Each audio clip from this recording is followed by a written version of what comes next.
Muito boa noite aos nossos convidados, ao pessoal aí, público que está online, ao pessoal que virá presente.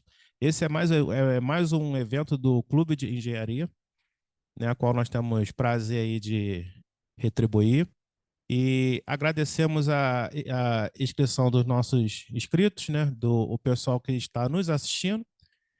E em nome da nossa divisão técnica de energia, a quem vos fala, Francisco Costa, o coordenador dessa divisão, desejo um bom evento a todos.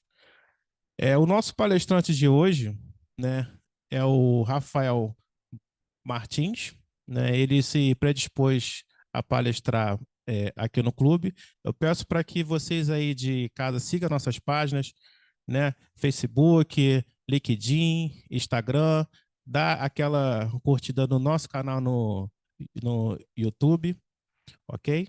Então, sem mais delongas, estou apresentando aqui Rafael Martins. Rafael Martins é pesquisador da FGV Série, Centro de Estudos em Regulação e Infraestrutura, professor de Data e Ciência do mestrado profissional em Finanças, Econômica e Empresarial, da Escola de Pós-Graduação em Economia FGV EPGE, e professor da Faculdade de Ciências Econômicas da Universidade Estadual do Rio de Janeiro, UERJ. É doutor em Economia FGV EPE 2009, mestre em Estatística pela Universidade Federal do Rio de Janeiro, 2003, e bacharel em Estatística pela Escola Nacional de Ciências e Estatísticas do Instituto Brasileiro e Geografia, IBGE.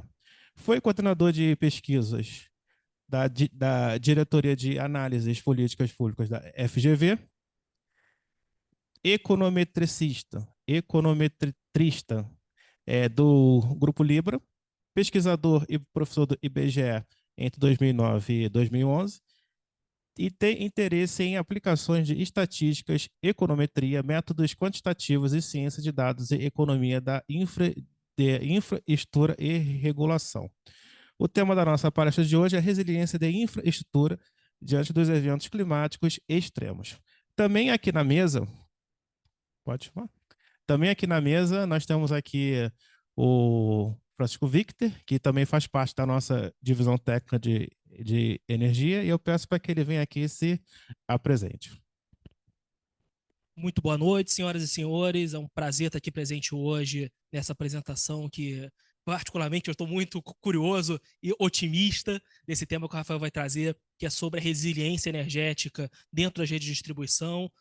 A gente sabe que o Brasil hoje, o mundo, na verdade, passa por uma situação que é inédita, apesar de que nós estamos vendo acontecendo há certo tempo, mas é inédita, que é simultaneamente um crescimento da geração das fontes intermitentes, da solar e da eólica, com seus respectivos impactos, enquanto ao mesmo tempo você tem visto cada vez mais eventos climáticos extremos, furacões onde não deveria ter furacões, tempestades tropicais, grandes ventos acima de velocidades previstas, temperaturas muito acima da expectativa, períodos úmidos mais curtos ou mais longos, a depender das regiões, e tudo isso afeta aquilo que está definido dentro de uma rede que é planejada, dentro de um contorno de engenharia específico, e esse contorno varia a partir do momento que o mundo é um mundo diferente. Então, a apresentação do professor hoje é para trazer exatamente isso. Então, gostaria de convidá-lo aqui à mesa para fazer essa apresentação e tá contigo, Rafael. Muitíssimo obrigado a todos. Eu gostaria de agradecer ao Clube de Engenharia pelo convite. Gostaria de agradecer ao convite feito pelo Francisco Costa, pessoalmente. Gostaria de agradecer enfim, pequena fala do Francisco Victor, que já me ajudou um pouco aqui a tratar sobre o tema da palestra, né?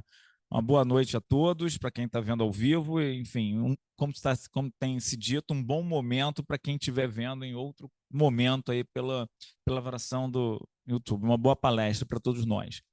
Como já foi antecipado aqui, eu vim falar do tema de resiliência e distribuição de eletricidade diante de eventos climáticos extremos, né? Esse é um tema de pesquisa do FGV Série. A gente tem trabalhado em alguns artigos, em alguns projetos desenvolvimento envolvendo esse tema, e ele é multifacetado. Eu vou tentar falar aqui de uma maneira mais ampla sobre o que a gente tem pensado sobre o tema, e vou dar um exemplo de uma aplicação que a gente fez para o estado do Rio de Janeiro, né?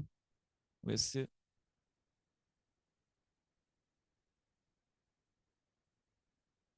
Acho que eu preciso passar o próximo slide, vamos ver.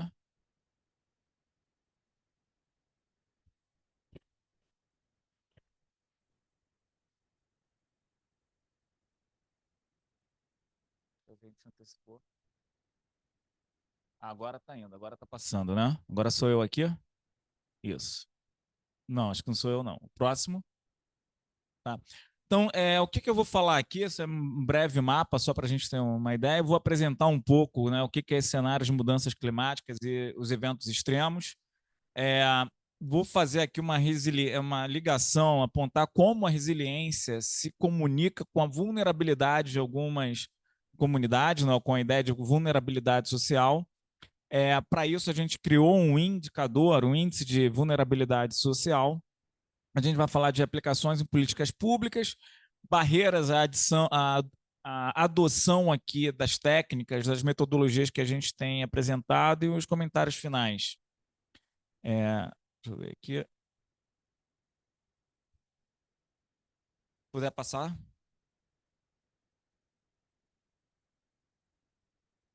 Bom, como o Francisco Victor já falou muito bem aqui, né, o que a gente tem observado no mundo em decorrência da dita transição climática, né, é um aumento da ocorrência dos fenômenos climáticos extremos. Além de haver um aumento da ocorrência desses fenômenos, esses fenômenos estão ocorrendo com mais intensidade, né? Lá fora existe o termo HILF, que se diz que trata exatamente desses fenômenos de alto impacto e uma baixa frequência, só que essa frequência tem aumentado assim como o impacto, né? E aqui no Brasil a gente poderia pegar vários exemplos, né? A gente teve o exemplo do evento climático bastante marcante no Rio Grande do Sul. A gente teve um evento climático também que impactou muito a rede de distribuição em São Paulo. Em 2023, a gente teve um apagão aqui no Brasil que chegou a interromper 27% do consumo de energia, impactou cerca de 30 milhões de unidades consumidoras, né? Especificamente lá, a tempestade na região metropolitana de São Paulo derrubou mais de 2 milhões de unidades de consumo sem energia por até 5 dias, desculpe, tá? Não foram 5 horas, não, foram 5 dias. Tá? Então, o que a gente tem observado, e a expectativa é que a gente observe com mais frequência, que as mudanças climáticas, tá, que a gente tem observado estejam associadas com a ocorrência, o aumento da ocorrência de fenômenos extremos, tá, que vão ser cada vez mais intensos. Se puder passar aqui. Bom, existe uma ligação importante para a gente, tá, entre essa questão da resiliência climática e a vulnerabilidade social. Então, os exemplos que a gente colocou, que foram colocados aqui, tá, sugerem que tem uma ligação grande entre a falta de resiliência, ou seja, as redes de transmissão, de distribuição, a infraestrutura em geral do Brasil ainda está pouco preparada, não só do Brasil, mas do mundo todo, né? Porque a gente está falando de um cenário de mudança climática em que esses eventos eles ficam mais frequentes e mais intensos, o que desafia a infraestrutura que foi construída, as infraestruturas, né? E aqui não só me referindo ao setor elétrico, mas de maneira geral, elas foram construídas imaginando-se um cenário de estresse, e esses cenários de estresse que são desenhados para o futuro, agora eles apresentam uma frequência maior de eventos e mais intensos. Então, a gente pode dizer que, dado este cenário de mudanças climáticas, as redes, as infraestruturas não foram preparadas para lidar com eles, né? Então, a gente tem aqui uma questão associada à falta de resiliência dessas redes. né? E como a gente está falando aqui do setor elétrico, minha preocupação é apontada para o setor elétrico, mas outras infraestruturas críticas também estão sujeitas a esse fenômeno. E aí um ponto importante que a gente vai até destacar aqui hoje é que a falta de resiliência, ela impacta as pessoas e impacta as pessoas de maneira diferente, né? A gente tem, no caso do Brasil, a gente vive um conhecido cenário de desigualdade social. Essa desigualdade, ela se reflete nas condições de infraestrutura que as populações têm, dependendo das regiões em que elas vivem, e essa desigualdade na infraestrutura de renda impactam em algumas características importantes, tá? Que as pessoas devem ter ou não, que estão relacionadas à capacidade delas de lidar com esses estresses climáticos, né? É o que a gente vai ver aqui.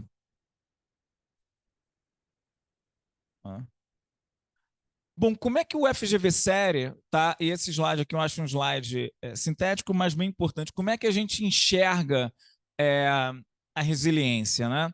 Então, do ponto de vista climático, a gente tem aqui um cenário climático e a gente pensa em clima, né? Tentando entender quais são os cenários e as probabilidades de ocorrência de fenômenos climáticos extremos. Então, a partir de um cenário climático, a gente começa a pensar em como esse cenário climático oferece riscos ao grid de eletricidade, às redes de eletricidade. Aqui, no caso, a gente pensando em empresas de distribuição de eletricidade, mas eu poderia pensar, por exemplo, em redes de transmissão, né, que, se forem atingidas por fenômenos climáticos extremos, têm uma capacidade, têm um alcance ainda maior de interromper o atendimento às pessoas. Então, a gente pensa em modelos climáticos, entende como fenômenos climáticos podem impactar as redes, e a gente olha para uma terceira camada, que é como as comunidades, aqui pensando em como as regiões, as diferentes áreas do território, tá, são impactadas por esses fenômenos, né? Então, aqui na abordagem que a gente tem desenvolvido no FGV Série, a gente tem pensado em uma modelagem de fenômenos climáticos, um entendimento de como esses fenômenos climáticos podem impactar o grid, né? Quais são os riscos que são provenientes do clima, como esses riscos, como esses fenômenos climáticos podem impactar o grid, e num segundo momento, como o grid pode impactar as pessoas, né? E tentando entender como as pessoas estariam se preparando, teriam condições de lidar com esses estresses climáticos. Bom, essa conversa toda, né, ela tem que estar alinhada com uma ideia de que a gente tem, até por conta das próprias mudanças climáticas, a necessidade de realizar a transição energética, né? Então, eu tenho um cenário em que as mudanças climáticas, por um lado, estão gerando eventos climáticos que estão impactando a rede, né? E a gente deve se preparar para lidar com esses fenômenos climáticos intensos. E, por outro lado, a gente também deve fazer uma transição energética, né, que já tem uma série de problemas. Então, assim, o pacote, digamos, relacionado aos riscos climáticos para o qual o FGV Série olha, né, que é, enfim, uma linha de pesquisa importante para a gente, tenta entender esse fenômeno de maneira de uma maneira ampla, e a gente busca, por meio de dados, por meio de pesquisa, apontar soluções para lidar com esses problemas de uma maneira estruturada e conjunta, né? Então, a nossa visão aqui sobre o que é, né, mudança climática e a necessidade de se realizar uma transição energética passa por uma modelagem climática para entender e antecipar esses riscos. A gente tem feito alguns esforços nesse sentido. A gente agora tem trabalhado para fazer uma avaliação da vulnerabilidade da rede, né, e seus impactos na regulação da qualidade de serviço. E a gente tenta, diante desses cenários, realizar uma análise de custo-benefício de investimento em infraestrutura, que cada vez mais está caminhando para entender não só os impactos na rede, mas também os impactos nas próprias populações atingidas, né? Talvez seja a distância.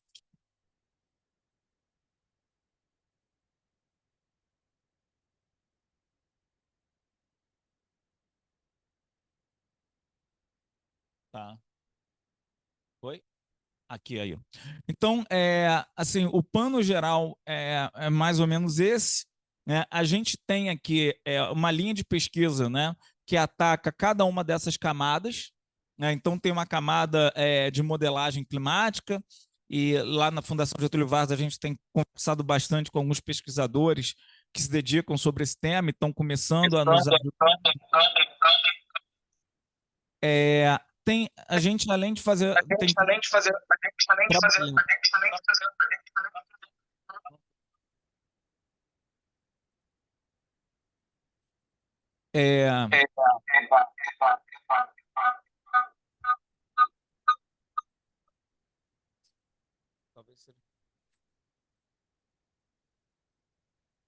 Então, tem uma camada de modelagem climática, tem uma camada de entendimento de como o clima afeta as redes de distribuição e aí como as populações são atingidas, né? Isso tudo faz parte de um pacote de uma linha de pesquisa do FGV Série que tem essas ramificações. Eu vou falar um pouco aqui hoje desse elo, né? Que linka, né? Que faz a ligação entre a resiliência da infraestrutura e a vulnerabilidade social a interrupções de fornecimento de eletricidade de longo prazo ou de longa duração. O que a gente está tentando entender aqui, tá? O que a gente está tentando compreender de maneira mais ampla é como um evento, por exemplo, tá, climático extremo, impacta as redes e, além de na nossa linha de pesquisa, a gente se preocupa também em entender como se dá esse impacto nas redes, mas a gente está colocando uma nova camada aqui, que eu quero entender como as comunidades, como os clientes vão ser impactados, né? Perfeito? E como é que esse exercício aqui, essa camada, a última camada surgiu, tá? A gente tem alguns parceiros internacionais, alguns deles estão na Colorado School of Mines, na Escola de Minas do Colorado, e eles desenvolveram lá um índice de vulnerabilidade social. Ou seja, se eu imaginar, tá, que vai existir um fenômeno climático extremo que vai impactar a continuidade da rede durante, por exemplo, os 5 dias, eu estou pensando aqui em eventos em interrupções de longa duração, tá? Eu preciso entender no meu território quais são as comunidades ou as regiões que seriam mais afetadas por essas interrupções, né? E a gente vai mostrar um pouco como é que a gente faz isso. Por que isso é importante? Porque essa preocupação em entender como um blackout, né, como uma interrupção de longa duração, poderia impactar as pessoas no território. Porque as pessoas que estão no território, elas estão sujeitas, elas são mais ou menos vulneráveis a esses impactos.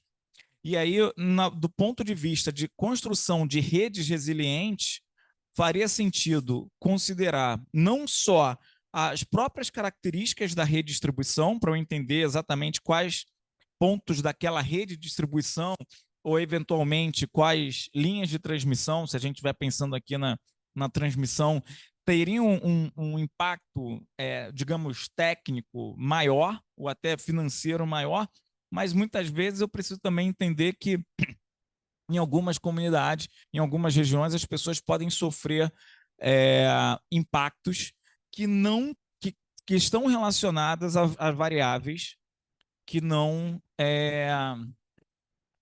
estão presentes, são verificáveis na rede de distribuição. Professor, se me permite uma pergunta já adiantada, Diga. qual que foi o critério de granularidade usado dentro desse mapa que a gente está vendo aqui? Ótimo. O que a gente usa aqui, então, o que a gente está vendo aqui? Eu tá? vejo que não é município, é bem mais profundo que isso. A gente usa aqui dados públicos, essa pesquisa foi toda realizada com dados públicos, dados do IBGE, tá, das secretarias municipais de saúde, e a gente está pegando, em termos de dimensão espacial, observando municípios, áreas de ponderação, tá? Áreas de ponderação são recortes que o IBGE faz para apresentação de estatísticas, que são chamadas de microdados, ou seja, dados que dizem respeito a regiões que são menores que os municípios. Se o município for muito pequeno, tiver uma baixa população, né? For pouco populoso, muitas vezes as áreas de ponderação podem coincidir com o município, tá? Isso vai acontecer nos municípios menores, mas, por exemplo, o município do Rio de Janeiro, ele pode ser dividido em áreas de ponderação, e o IBGE ainda tem uma área ainda menor para apresentação de estatísticas, que são os setores censitários, né? Então, essa pesquisa aqui ela foi feita usando o estado do Rio de Janeiro como base, mas eu vou até apresentar aqui alguns mapas, a gente já tem alguns dados para outros estados, tá? Como, por exemplo, o Amazonas e Rio Grande do Sul, e até ajudam a ilustrar a camada que a gente estava querendo mostrar anteriormente, né? Que envolve uma camada de olhar para o território, pensando nas variáveis socioeconômicas. Aqui a gente olha, tá, para analisar essa medida de vulnerabilidade, tá? Basicamente, variáveis de dimensões. A gente olha a capacidade, o que eu estou chamando aqui de preparação dessas regiões para a ocorrência de um evento. A gente olha para variáveis de saúde, e eu vou detalhar quais são essas variáveis de saúde aqui, e as variáveis de evacuação. Então, o que a gente tenta olhar aqui? Quando acontece uma emergência, né, qual é o diferencial de preparação de cada uma das regiões para um determinado, se ocorrer uma determinada interrupção de longa duração, né? Se a gente precisar avaliar ou retirar as pessoas de um determinado território, qual é o grau de capacidade das pessoas que habitam aquele território em evacuarem? E certamente a gente deveria, né, e a gente faz isso aqui, se preocupa também com as condições de saúde. Ou seja, como vai ficar claro, ali, pessoas que têm uma dependência grande, tá, de uso de algum equipamento para manutenção da sua saúde, elas devem ser consideradas de maneira diferente, né? Porque uma interrupção em uma casa que tem alguém que depende do uso contínuo de um equipamento para manutenção da sua saúde é mais traumática, causa mais danos àquela família do que a uma família que não tem essa dependência. Então, essa é uma pesquisa que a gente fez em parceria com o Colorado School of Mines, envolveu 2 pesquisadores da Colorado School of Mines e alguns pesquisadores do FGV Série. Deixa eu ver se eu consigo. Agora foi, né? Bom, então o que é esse índice de vulnerabilidade social do FGV Série, né? Quais são os fatores que impactam a vulnerabilidade? A gente está pensando aqui em modelar essa camada da resiliência que diz respeito a como aquelas sociedades aqueles territórios, ou as pessoas que habitam aqueles territórios são vulneráveis ou não, ou podem ser impactadas durante uma interrupção de longa duração. Então, a gente tem aqui, o objetivo é criar um indicador de vulnerabilidade social, e esse indicador de vulnerabilidade social ele tem algumas dimensões principais, alguns eixos, né? Então, a gente está falando aqui que tem um eixo relacionado à saúde, tem um eixo relacionado à preparação, grau de preparação, e um eixo relacionado à evacuação. Então, por exemplo, inspirado lá no trabalho do professor da Colorado School of Mines, o Salman, tá? A gente entendeu que existe ali, né, algumas variáveis, vou até mostrar aqui, né, de antecipar um pouco, que estão relacionadas à saúde e são facilmente compreensíveis como importantes, né? Então, por exemplo, usando as informações do IBGE, tanto para nível de setor censitário, tá? No caso de saúde, a gente não conseguiu descer tanto ao setor censitário, a gente usou mais dados municipais, tá? Que nem todos os dados, nem todos esses dados aqui estão disponíveis no menor, na menor unidade medida do IBGE, né? Na menor unidade territorial. Porque, enfim, não que o IBGE não tenha condições de oferecer essas medidas, eles têm alguns critérios para decidir ou não quais medidas vão ser apresentadas, mas muitas vezes existem questões de sigilo. Então, por exemplo, o dado de renda é um dado muito sensível, dependendo da maneira que que o IBGE torne os dados públicos ou disponibiliza as informações, as pessoas poderiam ser identificadas, né? Então, nem todas as informações são disponibilizadas na menor unidade, o que seria preferível para a gente, mas muitas vezes não é possível. Então, por exemplo, entre os dados de saúde, tá, o percentual de pessoas que têm mais de 65 anos é uma informação importante, né? Até do ponto de vista de gestão de rede. Imagina que se essa informação estivesse disponível, gestores de rede que em um momento de crise tem que decidir qual conjunto elétrico, né? Já fazendo uma tradução aí para as unidades territoriais típicas do setor elétrico. Qual conjunto elétrico deve ser religado primeiro? Se esse conjunto de informações fosse disponível de maneira rápida, né, aos tomadores de decisão, saber que, por exemplo, algumas regiões têm população com idade, tem percentuais de população com idade maior a 65 anos, é uma informação importante, né? Possivelmente essas pessoas são mais dependentes da energia elétrica. Na outra informação que a gente usa, outro dado que a gente usa, é o percentual de população com idade inferior a 5 anos, né? Existem questões de limitação, tá? Percentual de populações com alguma dificuldade ambulatorial, né?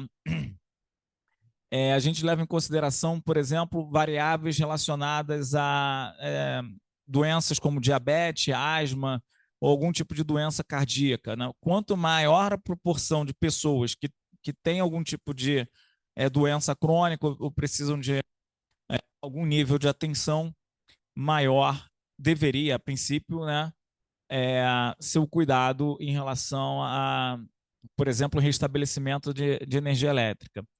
Tem algumas variáveis aqui que foram consideradas importantes, tá? Como dados de preparação, né? Então, por exemplo, média etária da população que vive em um determinado setor censitário, né? Capacidade das pessoas se comunicarem, né?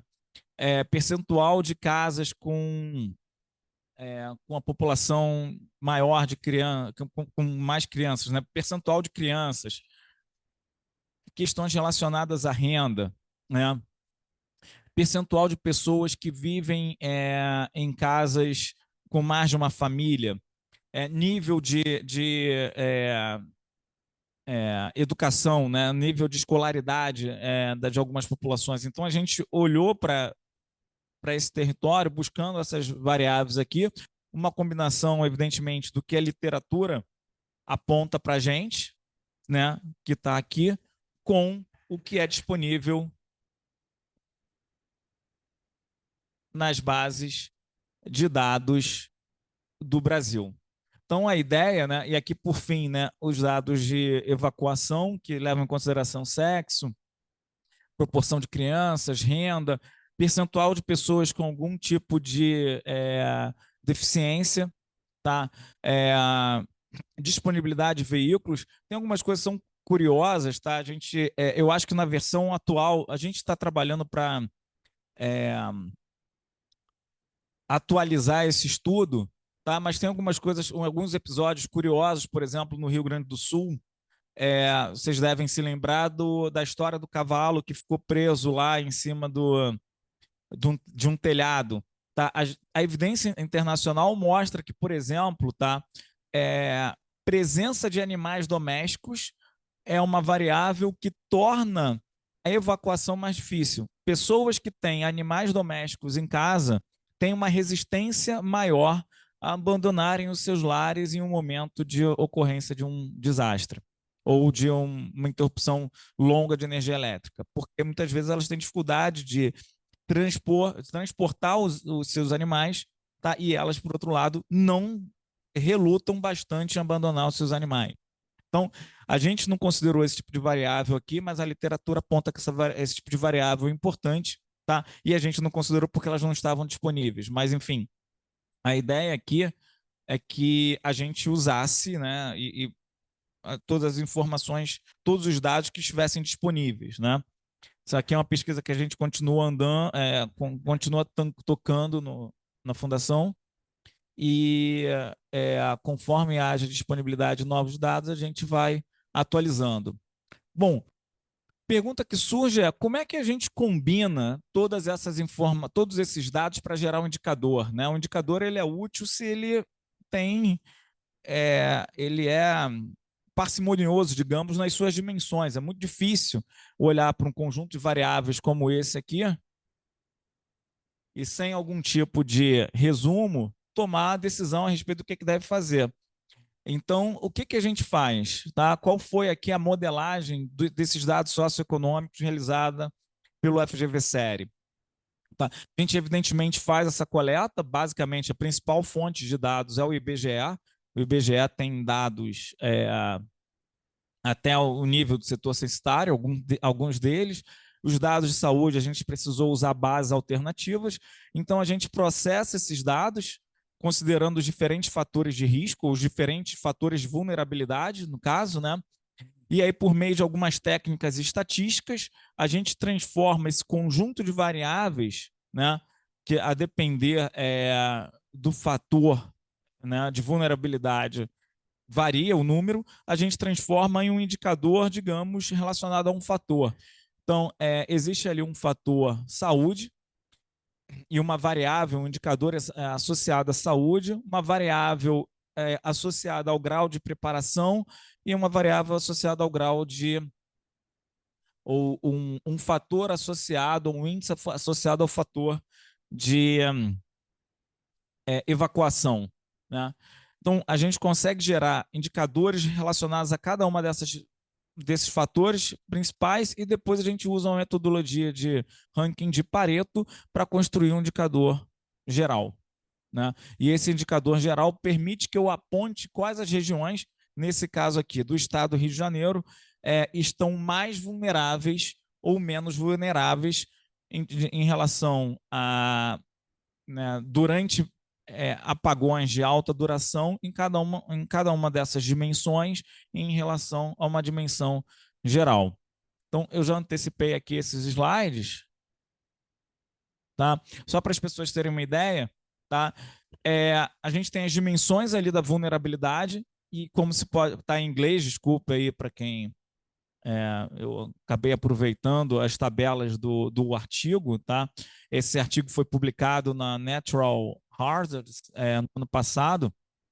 Então, a gente tem ali dados de saúde por município, né? Dados de saúde tem um total de 10 variáveis. Essas 10 variáveis são transformadas usando aqui um pouco de linguagem estatística, em 6 componentes, tá? Que explicam 88%, aproximadamente 89% da variabilidade de todos os dados, da variabilidade do conjunto de dados relacionado à saúde. E aí eu uso esses 6 componentes para transformá-los em um único componente de saúde, tá? Tem ali dados de preparação, tanto por setor censitário, que é essa menor área, a menor divisão do território feita pelo IBGE. Então, por exemplo, grosso modo, as pessoas gostam de dizer que um setor censitário é uma região do território que pode ser coberta por um único recenseador. Aquele indivíduo que vai lá, bate na nossa porta e faz as perguntas do censo. Teoricamente, o IBGE, de maneira didática, gosta de dizer que esse é um setor censitário, né? Então, é uma área muito pequenininha. E para o setor censitário, a gente consegue tanto os dados de preparação quanto os dados de evacuação. E aí, finalmente, tá, juntando ali, a gente tem 8 variáveis relacionadas a essas áreas de ponderação. Uma área de ponderação é um conjunto de setores censitários, né? Que podem formar uma área muito parecida com de um município, ou, no caso, como o município de Rio de Janeiro, ainda uma divisão menor do que o município, né? Várias divisões menores que o município. E a gente tem os dados relacionados aos setores censitários. Então, essas variáveis são processadas por meio de uma metodologia estatística, não vou entrar nos detalhes aqui da operação, mas ela resume, ela consegue pegar um número relativamente grande de variáveis e transformar em um número pequeno de componentes. Esses componentes são combinados e ali o que deixa a gente bastante satisfeito é que essa combinação de um número menor ou de um número de componentes que tem uma dimensão menor do que o número de variáveis tem um poder de explicação muito grande a respeito das dimensões que a gente tem interesse, ou seja, preserva um percentual muito grande da explicação. Né? E aqui eu estou apresentando alguns mapas, tá? Que mostram como é a vulnerabilidade do estado do Rio de Janeiro em relação a cada uma dessas dimensões. Então, a gente está olhando aqui para a dimensão relacionada à saúde. E os dados de saúde são dados municipais. Você que está vendo em casa e conhece o Rio de Janeiro, você deve estar reconhecendo o seu município ali. Os municípios que estão em transparência, então são municípios para os quais a gente não conseguiu obter dados. Se a gente não conseguiu obter dados, a gente não revela ali. E a gente consegue entender que, por exemplo, existem municípios que têm um grau de vulnerabilidade maior aqui. Né? O grau 5 de vulnerabilidade em relação à saúde, nesse caso, significa que aquele município está muito suscetível, a população dele está muito vulnerável em relação à dimensão de saúde. Né? Então, a gente transforma isso num índice e depois reescreve esse índice usando esses graus ali de 1 a 5. A gente vê que existe um município ali, alguém arrisca dizer? Se não me engano, é Itaocara. Tá? Eu tenho isso no paper, quem quiser dar uma olhada ali vai poder ver. Professor, boa noite. Uma pergunta, não sei se vai ter em algum slide. Vocês consideram, assim, na parte dessa resiliência de rede, na parte de recomposição, houve algum estudo considerando a infraestrutura da cidade que fala assim, asfalto, tal, que existem municípios a qual eu morei em outros estados, que o maior desafio nosso foi, eu trabalhei em outras concessionárias. E o maior desafio nosso era assim, não era tão distância não, mas era vias ruins, né? Então assim, a gente tinha que pegar barco, enfim, não digo que é aqui no Rio, né? Uhum. Mas assim, vocês também consideram a infraestrutura de locomoção, né, como um fator principal também disso aí? Essa, sem dúvida, é uma variável importante, principalmente coloquei aqui, né, o que seria evacuação. Para a gente conseguir fazer isso, eu precisaria dos dados. Né? A gente exauriu os dados públicos disponíveis, mas, por exemplo, qualidade da infraestrutura é um dado que é mais difícil de achar porque a gente, por exemplo, não tem um censo, né? Teria que fazer um exercício por si só, já é um trabalho muito complexo, talvez alguma coisa usando IA para avaliar a qualidade das rodovias que se identificam numa região. Daria um trabalho brutal. Sem dúvida, pegar lá Menos que você tivesse algum dado, talvez departamento de trânsito, DENI, talvez. Imagina que a gente criasse ali um índice de qualidade das ruas, das estradas, das avenidas nas cidades do Brasil. Poderia. Isso é, de fato, uma variável importante, né? E tem outras variáveis também que, em momentos de crise, acabam impactando a capacidade de locomoção das equipes. Por exemplo, árvores, em várias situações, árvores caem, impedem a evacuação das pessoas, ou tem regiões que estão mais propensas a serem alagadas. O que a gente viu aqui, em geral, está tendo uma correlação muito grande entre os índices que a gente gerou, tá, e os indicadores associados a desastres que a gente tem disponíveis. Mas, por exemplo, informações sobre a infraestrutura, nesse nível de desagregação do território, evidentemente seriam extremamente úteis, mas a gente não tem disponível. Tá? Então, você vê, por exemplo, aqui uma coisa importante. Vamos pensar aqui no município do Rio de Janeiro. Eu não sei se eu coloquei esse mapa aqui, tem vários mapas no artigo. Essa apresentação vai ficar disponível, não é isso? E aqui, aquele link ali, ele permite que as pessoas acessem um artigo. Mas, por exemplo, a gente sabe que uma cidade do Rio de Janeiro certamente tem condições muito diferentes. Estou pegando aqui do Rio de Janeiro, que é onde a gente está, e a gente conhece um pouquinho melhor. As pessoas têm acesso à saúde de maneira muito desigual no território, mas eu não consigo pegar os dados de saúde para o território como um todo, né? Então, o que acontece aqui eu tenho um indicador de saúde que vale para o município como um todo e acaba sendo uma grande média. Agora já vou dar um próximo passo aqui, ó. A gente já está olhando para os setores censitários. E aí, para esse grau de preparação, já consigo ter informação. Desculpa, eu falei em setor censitário, mas eu estou falando aqui das áreas de ponderação. Quando eu vou para as áreas de ponderação, como vocês estão vendo aqui, eu já consigo dividir grandes municípios em pedaços bem menores. Perfeito? E quando eu faço essa divisão em pedaços bem menores, eu já consigo perceber alguma diferença, né? Então, existem regiões ali, por exemplo, tá? Na região dentro do próprio município do Rio de Janeiro, em que o grau de vulnerabilidade em relação à preparação a eventos climáticos é diferente, né? E a gente já consegue pegar essa observação. Se eu der um passo além aqui, ó, eu estou pegando de novo. Aqui acabei colocando os dados de. Eu poupei vocês aqui de alguns gráficos, tá?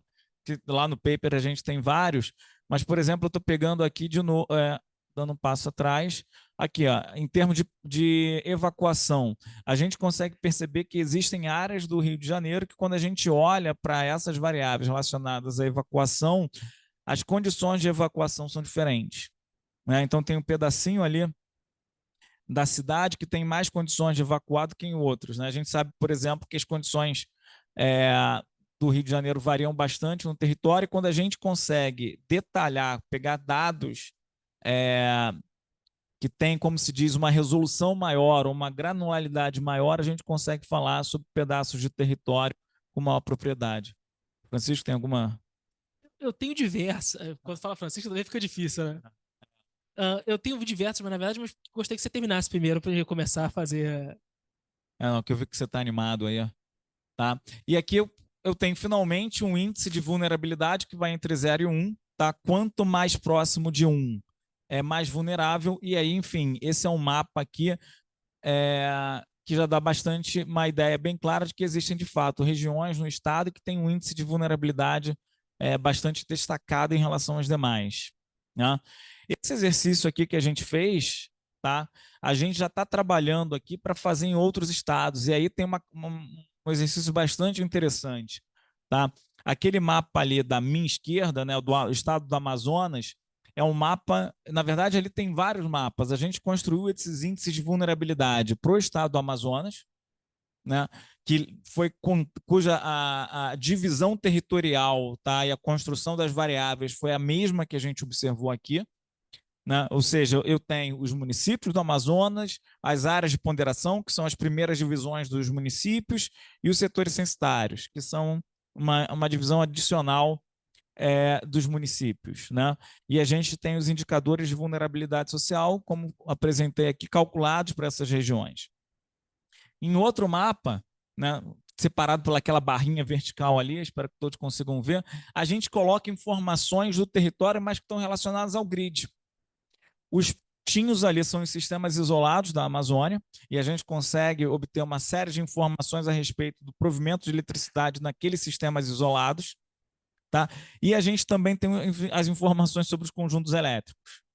Então, a nossa linha de pesquisa no FGV Série está caminhando, né? Na verdade, ela vai combinando essas áreas de atuação em que a gente usa, de um lado, informações do grid, e a gente já tem alguns projetos bem desenvolvidos em relação a isso. A gente analisa com o máximo de dados disponíveis, né, as características do grid, como o grid ele reage a esses eventos climáticos extremos. A gente é capaz até de discutir, por exemplo, ações de análise de custo-benefício de investimentos em resiliência, considerando as informações do grid, e agora a gente está trazendo uma nova componente, que olha, ao invés de você levar em consideração o grid apenas, será que você não deveria levar em consideração também, por exemplo, o grau de vulnerabilidade dessas populações a apagões, a interrupções de longa duração geradas por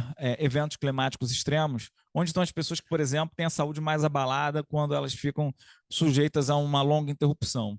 Então, a gente já começou a fazer isso para o Amazonas, a gente já fez isso para o Rio Grande do Sul, tem um mapinha ali do Rio Grande do Sul, a gente está desenvolvendo, e a ideia aqui é estender esse trabalho para o Brasil todo. Né? Só para terminar aqui, e ceder a palavra para o Francisco Victor, que está ansioso, tá? Isso tem aqui algumas aplicações interessantes, né? No que diz respeito ao tratamento da resiliência, né? Nesse caso aqui, a gente pode falar de outras infraestruturas, mas de infraestruturas de redistribuição, por exemplo, de energia elétrica, né? Então, quando a gente pode trabalhar ali, usar essas medidas, né? Para aumentar o grau de preparação aos fenômenos climáticos extremos. Então, existe uma série de medidas que são preventivas e aumentam o grau de preparo daquela rede ou daquela região para lidar com esses fenômenos. Existem medidas corretivas, né?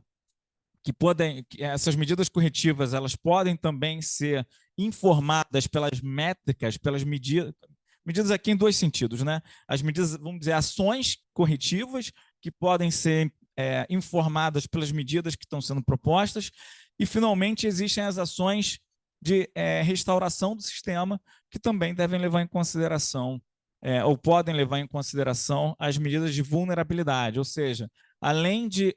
Eu olho para o clima, entendo como o clima afeta as redes de distribuição, e também coloco uma camada adicional de como a população nos seus diferentes territórios, nas suas diferentes regiões, é afetada por esses eventos, né?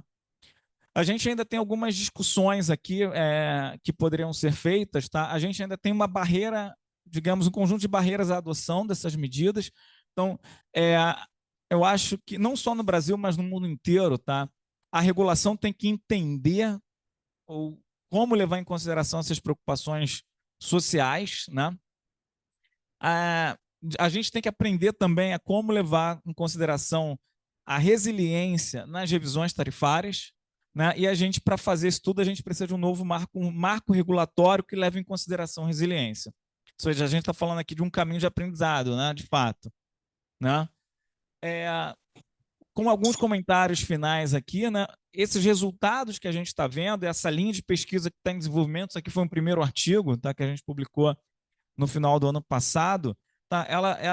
Os resultados aqui estão dizendo que, olha, existe uma dimensão socioeconômica que é importante, né? Que que poderia ser muito mais enriquecida com os dados, como o próprio Francisco Victor aqui, né? São dois xarás, então vou usar os sobrenomes também, tá? É importante entender, então, como esses resultados, como essas medidas podem orientar os investimentos para a tomada de decisão. Né? Tem um papel importante aqui, que às vezes é menosprezado,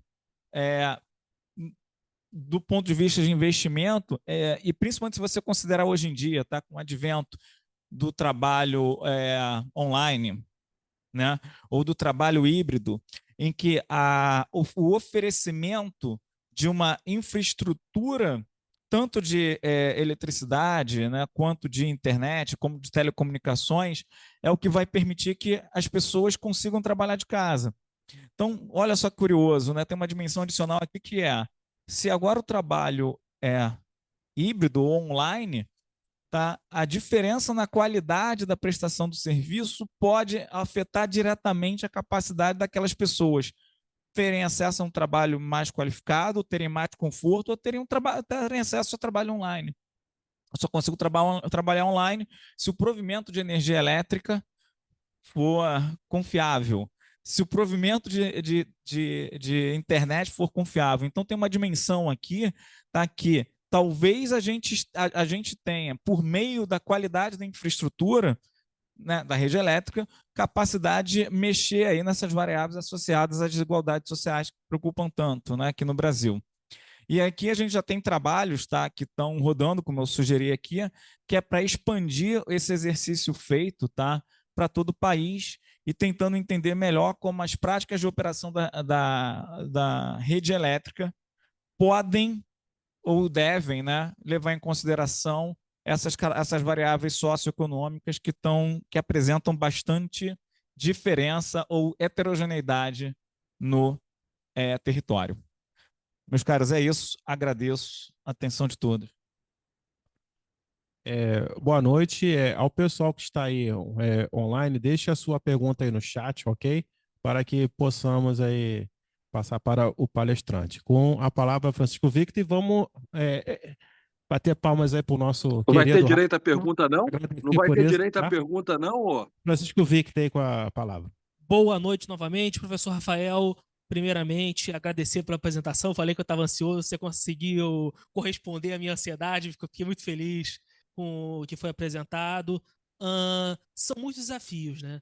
E como falei naquela minha introdução, é um tema que é novo e que está coerente. Eu não citei o exemplo do Sul, só que o exemplo do Sul, acho que é a nível de Brasil mais concreto que a gente tem agora nesse momento, de como que uma coisa, que é um cisne negro, né? Aquilo que a gente não imaginava, consegue causar um impacto real. E aqui no Rio de Janeiro, na Serra, você tem eventos climáticos extremos, coisa que aí não é nem hã? Baixada Fluminense. Eu falo, não é nem tão cisne negro assim, porque acontece de 2 em 2 anos, mas enfim. Você tem esses eventos extremos, e óbvio que isso também tem impactos na infraestrutura de transmissão. E na medida que você trata isso aqui, é até curioso, porque esse é um tema que até na EPE, não estou aqui em nome da EPE, mas na EPE sabe que a gente vê bastante, a gente tem tratado também, entendido que isso é um problema, está citado no PNE, no nosso PNE, Plano Nacional de Energia, também está citando isso, a importância de ter reforços na infraestrutura para lidar com esses grandes problemas, com esses grandes riscos climáticos. E aí o questionamento que eu faço, até já primeiro na forma de pergunta, é que na verdade você tem 2 eixos. Um eixo se refere à gravidade, que na apresentação de hoje, acho que você fez o diagnóstico focado nisso. Você olha para uma região e você entende, se houver um impacto aqui, o quão grande vai ser o impacto. Só que tem um outro eixo, que não é da gravidade, relacionado à probabilidade de ocorrência do evento. Que é, não, tudo bem, nós podemos ter um evento que é muito grave de se ocorrer, mas a chance de ocorrer ele é baixíssima. Vocês, dentro dessa modelagem, ou dentro de uma modelagem diferente, acredito que dentro de uma outra, fizeram também esse exercício, fazer essa combinação? A tua pergunta é bem interessante, Francisco, agradeço. Estou tentando voltar aqui, estou brigando um pouco com o ponteiro. Se a gente puder voltar alguns slides ali, a gente vai ver o seguinte: o que você está falando, no meu entendimento, é que, olha, eu entendi, a gente vai conseguir voltar ali. A gente está falando da última camada, né, que é como impacta as comunidades. Então, estou tentando entender ali, falar até o termo território, né? Assim, né, quando eu falo comunidade, estou querendo falar de uma parte do território muito pequenininha, tá? Eu estou tentando voltar aqui, agora consegui. Acho que esse slide aqui, ó, ajuda. Vou voltar para esse cá. O que eu entendi é o seguinte: a gente está cuidando aqui nessa apresentação dessa última camada aqui, né? Sim. Eu estou entendendo a comunidade. A gente já tem alguns projetos em que a gente entende o grid. Talvez fique para uma próxima conversa, mas posso falar aqui como é que a gente faz para entender o grid. E que a tua pergunta é o seguinte: eu tenho um modelo de risco aqui em cima. E aí sim, a ideia é quando eu combino todas essas coisas, eu consigo ter uma ideia. Porque daí é o seguinte: eu entendo o clima, e entendo, vou voltar aqui, talvez fique melhor para quem está em casa. Eu entendo o clima, e aí, via entendimento do clima, eu entendo em qual parte do território os eventos climáticos podem ser, por exemplo, que você perguntou, mais intensos e mais frequentes. Você deu 2 exemplos, né? Do muito intenso no Rio Grande do Sul, e o que não deveria ser surpresa, né, do que é muito frequente na Baixada Fluminense, né? Então eu entendo o clima. Quando eu combino o entendimento do clima nessas micro-regiões, né, tão bem quanto for possível, dado, digamos, as nossas limitações metodológicas, nosso conhecimento técnico e a disponibilidade de dados. A partir de que eu entendo o clima, eu entendo a rede, eu consigo saber agora quais são as regiões do território que são mais prováveis, né, ou que correm maior risco de sofrerem apagões de longa duração. E aí, por fim, eu entendo as comunidades.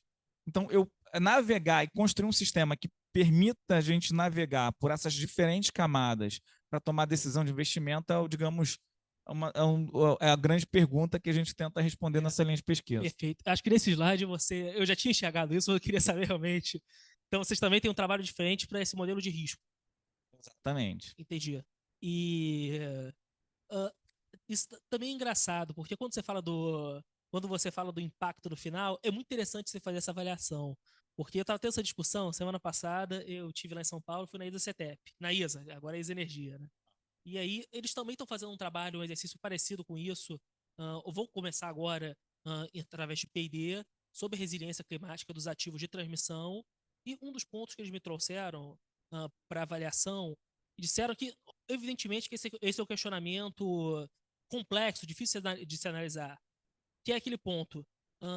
Vale a pena sempre você investir em, por exemplo, torres de transmissão que sejam 7 vezes mais caras para resistir àqueles eventos extremos e garantir que você sempre tem energia, ou vale mais a pena você ter a torre como você tem hoje e você ter uma equipe de mobilização de resposta rápida, que é mais barata, mas em compensação vai gerar uma disponibilidade de energia. E aí já gera aquela pergunta de quanto que custa a energia que não tem. E isso é engraçado, no setor elétrico a gente sabe que a energia mais cara é a energia que você não tem. Mas quando você faz esse exercício é interessante, porque dá uma dimensão, uma visualização de, ok, essa é uma região aqui que de fato não dá para fazer esse tipo de coisa, porque aqui é crítico. Não, aqui a criticidade de você ter uma falta de energia é menor. Então, até você fazer essa priorização, que também você falou do momento do reestabelecimento, é um exercício que tem um valor muito grande, né? Tem uma coisa interessante, a gente desenvolveu um projeto em que a gente trouxe, trabalhar no centro de pesquisa como o FGV Série tem essas vantagens, né? A gente tem um profissional lá, o professor Edson, que construiu um sistema de riscos, ficou bastante famoso no mercado financeiro, a gente trouxe tecnologia do mercado financeiro para dentro do Série, a gente trouxe tecnologia de construção de cenários climáticos, a gente trouxe rede, e agora a gente está trazendo a camada social. Então, o que é interessante? A gente pode usar técnicas de análise de custo-benefício, e aí, enfim, tem um grau, digamos aí, tem espaço para discutir, que a pergunta tenta responder exatamente isso. Em que situações, ou em que áreas, ou em que conjuntos elétricos, ou em que linhas de transmissão, ou até que ponto vale a pena investir para, digamos, fazer um investimento, digamos, para aumentar o grau de capacidade daquela rede para suportar um fenômeno climático extremo. Exemplo, tem um determinado trecho da rede que tem poste de madeira, e aí eu me pergunto, vale a pena trocar os postes de madeira por postes de concreto? Né? Para que regiões vale a pena fazer isso e para que regiões vale a pena, dado o impacto relativamente baixo e o risco baixo, eu não vou correr o risco de onerar o consumidor de eletricidade, né, para suportar esses investimentos, para aumentar a resiliência, o grau de resistência a algum determinado trecho a um evento extremo. Agora, em outros trechos da rede, dadas as características da população, dadas as características climáticas e dadas as características falei rede, climáticos e da população, talvez valha a pena. Ou seja, eu fazer um investimento para preparar aquela rede para resistir melhor aos eventos climáticos. E em algumas situações, ao invés de usar o que está me sugerindo aí, que é CAPEX, né? Olha, eu vou preparar essa rede Por exemplo, trocando poste, ao invés de trocar poste de madeira por poste de concreto, pode ser mais interessante preparar uma equipe de resgate ou de restabelecimento rápido de energia elétrica, porque eu sei que, por exemplo, tá, aquela região ali tem um grau alto tem um risco relativamente alto de sofrer uma interrupção e a população é vulnerável em algum sentido, né? Então, assim, o conjunto. Isso aqui como eu falei, uma linha de pesquisa que a gente tem e a gente está evoluindo no sentido de combinar essas diferentes técnicas para gerar esse tipo de resposta. Né? E de preferência ali a gente já consegue falar sobre o conjunto elétrico, mas a gente gostaria de caminhar para conseguir falar exatamente até sobre os equipamentos, né? Ou sobre subestações que deveriam receber investimentos, coisas desse tipo. Eu até ia fazer essa linha de questionamento, que é sobre os ativos elétricos em si. Na camada que você mostrou agora, a gente estava olhando a camada do impacto mesmo, não estava olhando o ativo. Mas você falou que estava estudando o ativo e... Na nossa... uma das direções para as quais a gente quer avançar. E é muito importante isso, porque inclusive na maneira como você enxerga o ativo, e aí a análise que você tem que fazer é uma análise também de prioridade, uma análise de risco, claro. Você, por exemplo, quando pega uma grande linha de transmissão, eu entendo que aquilo que você vai olhar, por exemplo, é o span crítico, que é aquele trecho que tem um maior risco. Então, também no caso da distribuição seja menor, mas eu conheço um pouco melhor a transmissão. Sei que na transmissão você tem aquelas linhas de algumas centenas de quilômetros e você, caso você queira sensoriar ou particularmente reforçar algum trecho, você vai reforçar o trecho que você entende que tem um risco maior, não os 400 quilômetros dessa linha. Então, ter esse entendimento é absolutamente fundamental, né? E talvez até para a transmissão seja mais fácil, a princípio, olhar o ativo, né? Olhar a torre de transmissão, olhar cada uma das torres de transmissão, talvez seja até nessa linha. Porque no setor elétrico a gente já caminhou, em relação às redes de distribuição, a gente já consegue entender bem o conjunto elétrico, as características do conjunto elétrico. Em relação às redes, às linhas de transmissão, entender bem as características do terreno, por exemplo, de cada torre, as especificidades em relação aos riscos climáticos, permite que a gente chegue mais próximo do ativo, né? É você olhar a topologia. E nesse caso, o exercício que você também teria que fazer é de pegar um histórico climático e fazer uma modelagem probabilística. Vocês já fizeram isso? A gente já fez isso para redes de distribuição. A modelagem começa olhando o que foi o passado do clima, como eu consigo entender o passado das interrupções usando o passado do clima. Então, um exercício estatístico, a gente tem ali uma pergunta de um conhecido aqui do Francisco, mas a gente olha, como é que começa o projeto ali? Se eu puder voltar. Acho que eu não consigo. Mas voltando lá para aqueles slides pensando nos slides das camadas, tá? Primeira etapa que a gente faz aqui, e já fez em alguns projetos, é entender clima olhando os dados do passado. Isso talvez ajude a entender. Eu pego, dentro do possível, uma janela do que foi o passado de fenômenos climáticos numa determinada região. Dúvida, qual que é a fonte? A gente tem alguns parceiros de clima e tem os dados públicos de clima também. A gente pega o que tiver de dado disponível de clima. E quando você fala clima, você se refere a quais informações? Temperatura, umidade, ventos? Nos estudos que a gente fez, tá? Vento, rajada de vento, descargas elétricas e precipitação. São as variáveis mais importantes que a gente achou no caso do Brasil. Temperatura, não? Temperatura para interrupção causada por fenômenos climáticos extremos, não. Temperatura acaba sendo importante para carga, né? Mas, por exemplo, nos estudos que a gente fez, salvo engano, tá? Essas foram as variáveis mais importantes, porque elas, por exemplo, provocam falhas de equipamentos e aí... Rafael, e aí um tema que eu não sei se você conhece, mas que está entrando agora no radar de algumas distribuidoras. Sei que a Copel já está trabalhando com ele e a CEMIG está fazendo um P&D agora sobre isso. É talvez olhando o outro lado. Aqui a gente está vendo como fazer resiliência para as redes, para protegê-las, mas também há como você usar essa informação para, inclusive, aumentar essas redes. Eu vou explicar esse link, né? Sabe que quando você projeta uma plataforma de petróleo, você não projeta ela para a onda da semana que vem. você projeta ela para uma onda centenária, aquela pior onda que você vai esperar ver em 100 anos. A gente, quando faz o PDE, o Plano Decenal de Energia, você não está planejando para o cenário hidrológico de agora, você está planejando para o cenário hidrológico do pior ano, 2021, o pior da série de 100 anos.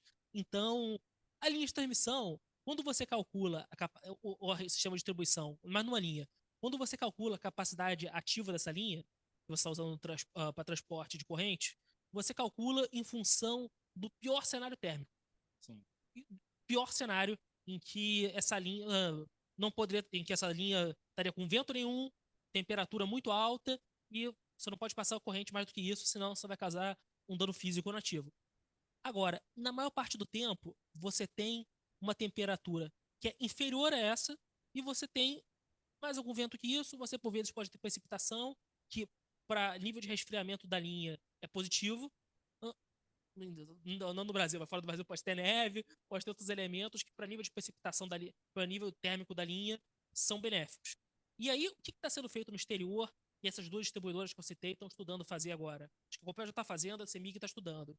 É o que chama de rating dinâmico da linha, avaliação dinâmica da capacidade da linha, que é quando você olha qual que é a temperatura real e você, sabendo a temperatura real, você amplia a capacidade da sua linha para passar uma corrente maior. Então você consegue multiplicar o valor do ativo sem fazer nenhum investimento ou investimento pequeno em sensoriamento para você ter resultados em tempo real.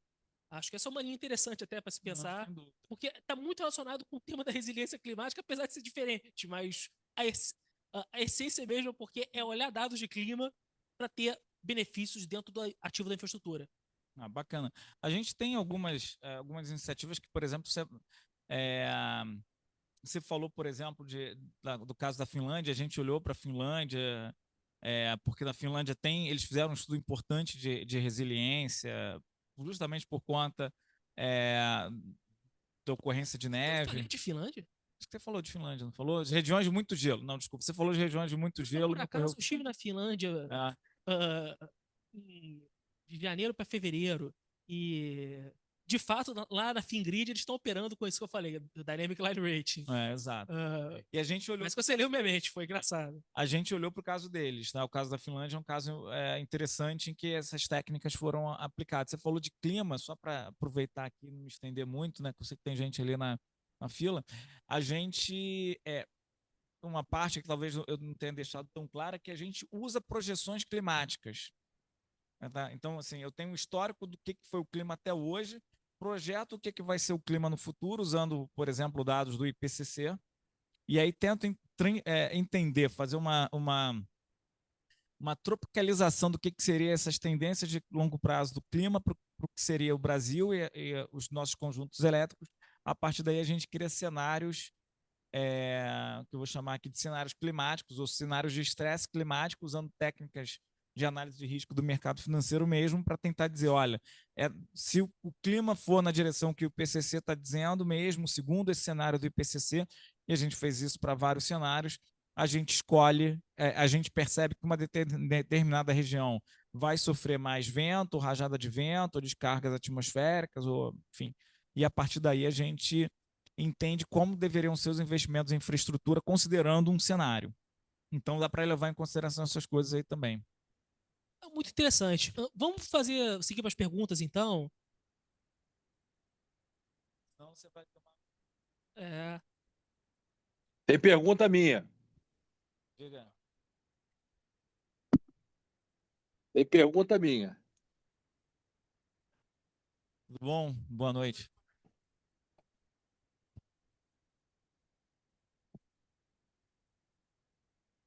Posso entrar na pergunta? Pode fazer a pergunta. Sou eu, professor Rafael, ouvindo? Isso. Tudo bom? Bem, aqui está falando Wagner Victor. Primeiro eu quero parabenizar o Francisco Costa e o Francisco Victor de estarem promovendo um debate desse, que é muito interessante. Muito interessante no momento que nós estamos vivenciando uma série de problemas, especialmente muitos que estão acontecendo na Enel, lá em São Paulo. Aqui no Rio de Janeiro, a Light ela deu uma melhorada, mas especialmente em São Paulo esse debate está muito presente. A pergunta que eu faço, professor, primeiro, parabéns aí pela apresentação, é muito bacana ver essa apresentação, esse tipo de discussão, com toda a técnica, mas a pergunta que eu faço é o seguinte: no último decreto que foi estabelecido pelo Ministério de Minas e Energia, com o objetivo de prorrogar ou não as concessões que começam a vencer agora, as primeiras concessões foram a Light, a Excelsior, a antiga Sérgio, hoje a Enel, no decreto estabelecia que eles iam colocar exigências para que o sistema tivesse um comportamento mais resiliente em relação às crises climáticas, os efeitos climáticos adversos. A minha pergunta é: se vocês já apresentaram pela Fundação Getúlio Vargas esse trabalho que vocês estão fazendo em relação a isso, porque tem uma certa sinergia do que foi colocado no decreto de compromisso das concessionárias para fazer a renovação. Acredito que eles devem renovar em uma série de lugares, especialmente aqui na Light. A pergunta é: já falaram com o Ministério? Já estão falando com distribuidoras? Já falaram especialmente aqui no Rio de Janeiro com a Light? Como é que está esse trabalho saindo dessa parte bacana de modelagem para FGV para uma aplicação mais prática? Wagner, agradeço demais a pergunta e foi bem apropriada, tá? Eu trabalho na Fundação, eu trabalho no FGV Série, né, que é dirigido pela professora Joísa Dutra, certamente. Conheço muito a professora Joísa, uma pessoa que atua muito na área de energia. Isso. Ela não vou lembrar a data de cor, mas vou dizer que foi na quinta-feira antes do Carnaval. Tá? A gente teve a oportunidade de fazer uma espécie de uma mesa redonda no FGV Série, em que a gente chamou várias distribuidoras do Brasil. A gente contou com a presença da diretora Agnes, da Enel, ANEEL, tá? Para justamente discutir, apresentar esse tema, né? Apresentar uma apresentação que tratou aqui das coisas que a gente falou e da importância de se, para alertar a ANEEL, tá? Da importância de se levar em consideração esses temas relacionados à resiliência. Então, o FGV Série, né, por meio da professora Joísa, já tem procurado os stakeholders para apresentar, né, tanto as nossas preocupações com o tema, nosso entendimento de que esse tema é muito importante, ele deve ser de fato contemplado pela agência reguladora, né, pela grande agência reguladora de energia elétrica no Brasil e pelo Ministério. A gente tem feito essa interlocução, tá? E que eu diria é que a gente tem sido bem recebido, tá? Eu considero que a reunião que a gente realizou no FGV Série foi muito bem recebida pelo regulador, pelos distribuidores e as pessoas estão começando a entender que de fato esse é um tema importante, até por conta dos eventos que aconteceram, né? Inclusive faço o convite, né? Se vocês quiserem nos visitar lá na FGV Série para que a gente possa aprofundar essa conversa, vai ser um prazer receber todos vocês. Porque, na realidade, é uma obrigação que ficou por conta da regulamentação do novo decreto para a eventual renovação das concessões. Vocês já tiveram uma conversa direta com a Light sobre o tema? A gente conversou com a Light na ocasião desse evento. A gente contou com a presença do presidente, do CEO da Light lá. Ele se manifestou, enfim, a gente apresentou os resultados até do Rio de Janeiro, curiosamente, né, que foi o que a gente viu aqui. Então, a gente já tem um início de conversa, mas a percepção que a gente tem é que tem muito espaço para avançar de fato, né, porque o tema é novo e o conhecimento a respeito dele está sendo construído agora. E a gente está sempre muito aberto, a Fundação Getúlio Vargas está sempre muito disposta a conversar com os diferentes stakeholders para ajudar a avançar nesses temas. Tá bom, estou satisfeito aí, muito obrigado. E, mais uma vez, parabéns aí, os franciscos, pela organização aí desse debate. Bacana, professor Rafael. Eu dou aula também na FGV e fico muito feliz que a FGV esteja conduzindo um trabalho desse nível. É muito bacana. Acho até que a contribuição que o Francisco Victor fez aí, do ponto de vista da temperatura, deveria ser considerada. A temperatura como ela está extremada, ela virou, de fato, ela não impacta só a carga, não. Ela está impactando também o risco de comportamento inadequado dos equipamentos, especialmente na área de transformação. Os equipamentos estão com dupla carga. O excedente de carga, do ponto de vista da maior carga elétrica, associado a uma carga térmica absurda, e tem muito, a gente está vendo muito transformador na rua estourando por conta dessa questão. Tá? Eu acho que vale a pena aí também, se for factível depois, incorporar essa variável a partir de um certo valor de temperatura. Bacana, agradeço também professor Wagner, né, que é meu colega lá da Fundação.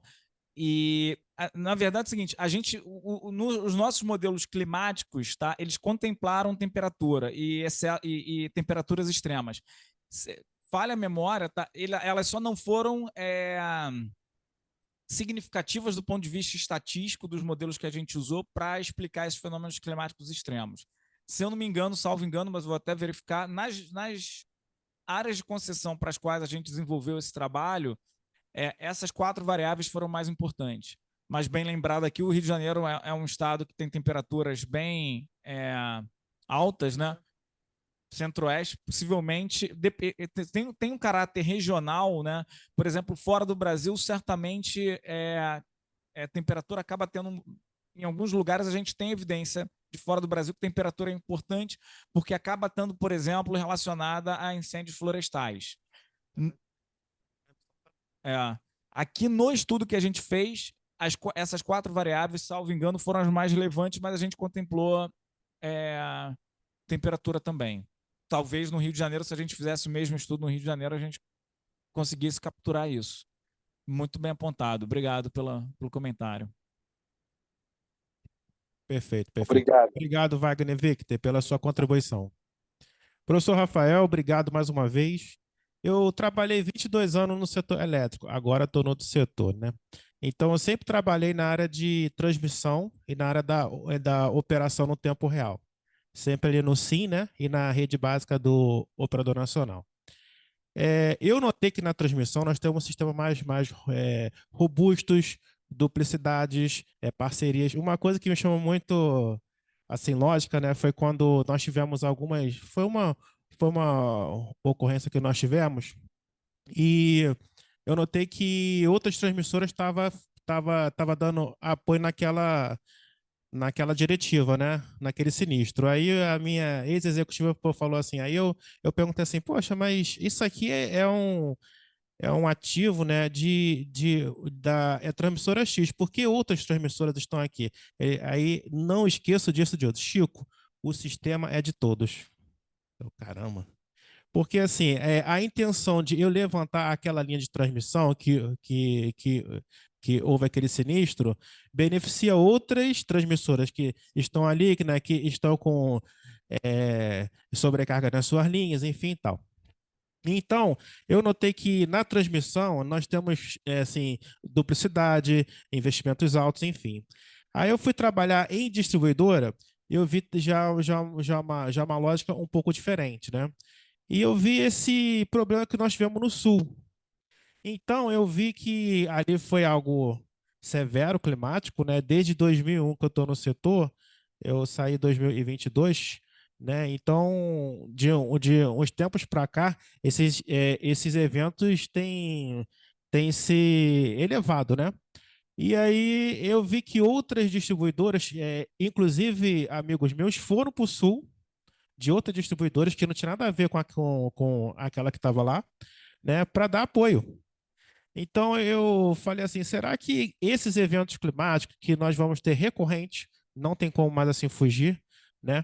Será que com essas novo estudo de se regulamentar, enfim, será que a gente não poderia considerar uma brigada nacional de distribuidoras, enfim, né? Tipo assim, em caso de evento climático tal, eu tenho X técnicos em cada operadora, né, para que possa, aliás, concessionária, para que possa dar o primeiro combate, né? Foi o que viram ali no sul, né?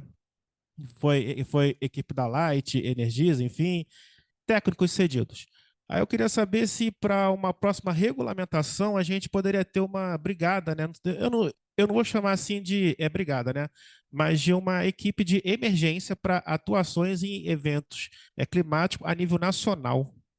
Tem algumas coisas interessantes, né? Pegando carona, aí tem uma parte aqui que eu acabei não trazendo muito, mas que a gente pode desenvolver numa nova oportunidade, que é como se fosse a criação de mecanismos de seguro, né? E mecanismos de cooperação, por exemplo, operacional. Porque, por exemplo, quando existem fenômenos do Sul, por exemplo, é um bem recente, que deixa muito claro que, dependendo da magnitude do fenômeno, ele vai exaurir todas as capacidades de reação de uma determinada concessionária, distribuidora, né? Então, assim, se houver algum esforço de coordenação para a criação de mecanismos de seguro, por exemplo, ou para fundos, pode ser que o impacto do ponto de vista financeiro sobre uma concessionária seja muito forte. E que aí a criação de um mecanismo, de uma espécie de um fundo, por exemplo, em que cada uma delas faria aporte, possibilidade, tá? Para que, num caso de um fenômeno de grandes proporções, uma delas possa ter acesso e conseguir recursos para restabelecer, é uma coisa que pode ser discutida. Mecanismos de cooperação, olha, cada uma das distribuidoras vai depender de algumas características, como tamanho, né? Medida, por exemplo, em faturamento, deve ter, de acordo com o seu tamanho, uma equipe, uma brigada para funcionar como se fossem especialistas para agir em eventos, exatamente, em eventos extremos. E, eventualmente, elas criarem mecanismos de compartilhamento dessas equipes, né? Porque é muito difícil imaginar que o Brasil inteiro vai ser suplantado por um fenômeno climático que vai atingir igualmente todas as concessionárias, todas as distribuidoras. Geralmente o que a gente observa é que eles são localizados no território. E aí, enfim, esse tipo de mecanismo pode criar uma espécie de um mecanismo de solidariedade entre elas, tanto para aportar recursos técnicos, né, recursos humanos, quanto recursos financeiros, né? Sem dúvida, esse tipo de caminho é uma das coisas que a gente tem discutido lá também, tá na nossa pauta aí. Professor Rafael, não sei se eu entro agora numa outra série de perguntas. Eu vi que a Raquel está com o microfone aberto. Raquel, tem alguma pergunta para fazer? Eu tenho, mas posso esperar também. Por favor, Raquel. Tá certo. Bom, em primeiro lugar, parabenizar pela exposição. Eu sou advogada, mas eu trabalho com direito de energia, então, e também sou do Sul, também vivi toda a situação aqui da enchente.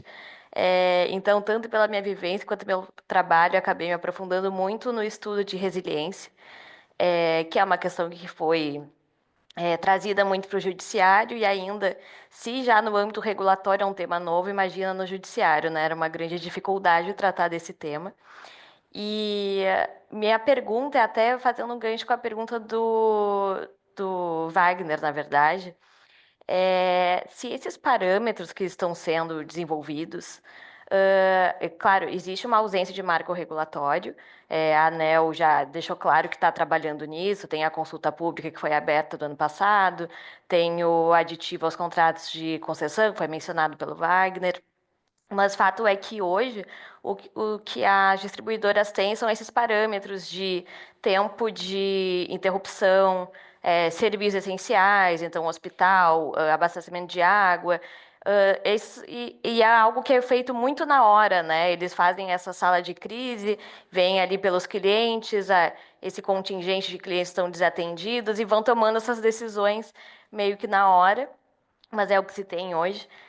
Então, minha primeira pergunta é se esses parâmetros, né, relacionados à vulnerabilidade social, tudo que foi colocado, eles compatibilizariam com essa realidade, porque aqui, né, pensando no lado das distribuidoras, elas pensam muito que são avaliadas pelo tempo de desabastecimento. Então, elas procuram evitar esses longos períodos, então, de 5 dias, por exemplo, e operar nesse local que está com muito tempo de desabastecimentos, talvez prevalecer isso em prol de alguma situação de vulnerabilidade social. Então, por isso a minha pergunta, essa primeira pergunta. E a segunda também sobre o que foi colocado agora, que também é algo que foi muito levantado, né, que existe um Sistema Nacional de Defesa Civil, que em tese devia operar nessas situações. Então, ele devia garantir essa interlocução com o Corpo de Bombeiros, com o Poder Público Municipal, para garantir essa retirada de árvores locais. Então, fica em situações extremas, existe uma grande interlocução que tem que funcionar. E se isso também vai ser uma variável colocada nos estudos, se já é. Então, são essas duas perguntas. Tá, deixa eu ver se eu escapei até primeiro. A gente, assim, acho que tem um ponto aqui que é, como eu falei, repetindo, é uma linha de pesquisa, né? Uhum, Isso não é novo, eu acho que, salvo engano, tá? A gente aqui do FGV Séria tem um certo pioneirismo no Brasil. Então, quando eu concordo, do ponto de vista operacional, até por, né? A gente não tem tradição aqui no Brasil em ter brigadas, vou usar o termo aqui do Francisco Costa, já preparadas para lidar com isso com grau de especialização que a magnitude e as frequências desses eventos têm trazido. Então, acho que assim, esse estudo aqui especificamente, ele tenta trazer uma nova componente. Olha, a gente está acostumado a olhar para um monte de coisa, mas, por exemplo, né, eu até dei o exemplo, eu peguei o exemplo do cavalo lá do Rio Grande do Sul, que ficou preso no telhado, na verdade, de uma casa. Tá? A gente tem evidência fora do Brasil, porque por conta de disponibilidade de dados, que pessoas que têm animais de estimação têm mais dificuldade de evacuarem as suas casas, suas residências em momentos de catástrofes, né? Então tem um ponto aqui que é dizer o seguinte: mostrar para o público interno que esse tipo de variável é importante, ela deve ser contemplada não só nos momentos de crise, mas nos momentos, como eu mostrei ali um dos gráficos, no momento de preparação para as crises que eventualmente venham a acontecer. Então, eu acho que a gente tem alguns pontos aí, e acho que a contribuição que a gente faz é importante se preparar para a crise, é importante se preparar para os momentos em que as crises ocorrem, né? E esse conjunto de variáveis, elas podem ser de dados, de informações, eles podem ser muito úteis para informar as ações e para, enfim, até contribuir para a criação de protocolos, né? Porque eu imagino, enfim, me colocando um pouco aqui no papel ou na posição de quem tem que lidar com essas crises, imagina, uma situação, eu não gostaria de estar na pele dessas pessoas. Eu acho que a gente pode contribuir, né, com o setor, com as distribuidoras, porque são momentos de crise, a gente precisa desenvolver a regulação, né? A gente precisa desenvolver um conjunto de protocolos, um conjunto de instituições, né? Para lidar melhor com isso. Eu acho que esse tipo de informação, e a gente está até esperando aí os novos dados do censo para fazer uma nova rodada de construção desses índices, para ajudar a construir ali um conjunto de dados, um conjunto de informação para informar tanto o regulador quanto os distribuidores nesse momento de crise, né? Então, acho que a contribuição é um pouco por aí. A tua segunda pergunta, só para... Não, mas está relacionada, que na verdade eu entendo e de fato é tão relevante essa contribuição que é um ponto que nunca tinha aparecido e já li bastante coisa, enfim, sobre a matéria, essa questão da vulnerabilidade social, esse exemplo, né, de pessoas que têm animal doméstico. Então, realmente é um viés que acho que não foi dado atenção e que é relevante. Mas o ponto e eu entendi o lado da linha de pesquisa, né? É de agregar e lançar luzes para esse viés. E um segundo momento seria compatibilizar, talvez, com as preocupações regulatórias que já existem e também com esse papel da defesa civil, né? Com esse papel do poder público local, esse papel das instituições locais que também precisam cooperar para toda essa engenharia funcionar na hora de um evento climático. Exatamente. A gente tem aqui esses eventos, eles acabam afetando a infraestrutura por diferentes canais, por exemplo, né? Então, eu já tive em algumas rodadas de conversa sobre o tema, ainda iniciais, né? A gente está começando a caminhar sobre isso, em que, por exemplo, com alguma razão, tá, as distribuidoras apontam que porque vegetação nas cidades ou vegetação próxima das linhas tem um papel importante. E os responsáveis por cuidar da vegetação são as prefeituras municipais. Então, você tem toda a razão, né?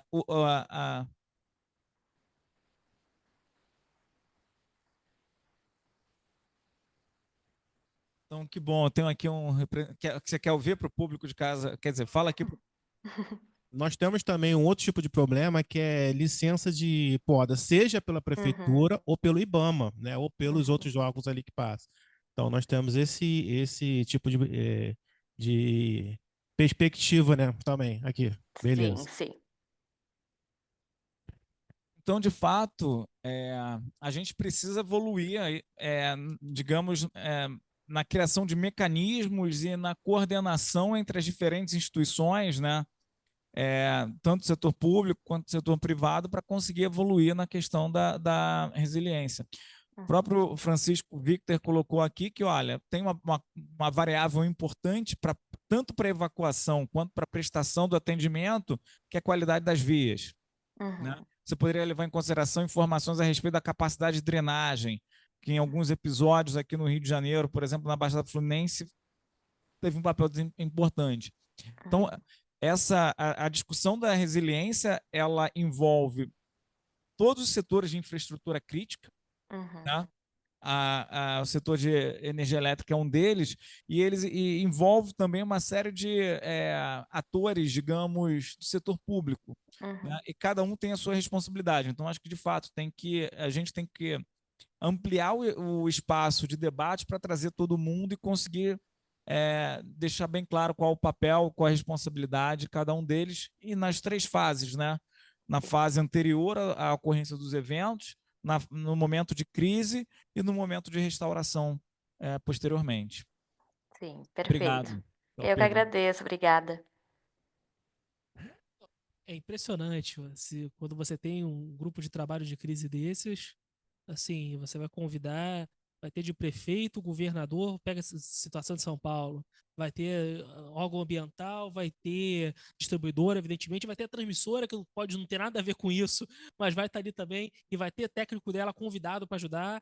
O pessoal da ISA falou isso para mim, que quando teve aquela crise, quando tem as crises da Enel, chama técnico da transmissora para fazer. O Xará tá falando que tava na rede básica, deve ter experiências assim, então é isso, é isso.